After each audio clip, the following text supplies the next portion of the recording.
വിഴിഞ്ഞം തുറമുഖ നിർമ്മാണവുമായി ബന്ധപ്പെട്ട് അദാനി ഗ്രൂപ്പിന് നൽകാൻ സംസ്ഥാന സർക്കാർ 400 കോടി രൂപ വായ്പ എടുക്കുന്നു. പുലിമുട്ട് നിർമ്മാണത്തിന്റെ പണം നൽകാനാണ് കേന്ദ്ര പൊതുമേഖലാ സ്ഥാപനമായ ഹഡ്കോയിൽ നിന്ന് വായ്പ എടുക്കുന്നത്.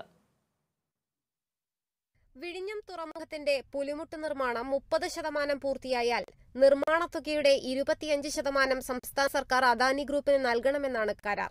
ഇത് പ്രകാരമുള്ള പണം നൽകാനാണ് വായ്പ എടുക്കുന്നത്. മൊത്തം 1450 കോടിയാണ് പുലിമുട്ട് നിർമ്മാണത്തിന് സർക്കാർ നൽകേണ്ടത്. 3200 മീറ്റർ പുലിമുട്ടിന്റെ 2000 മീറ്ററോളം നിർമ്മാണം പൂർത്തിയായി.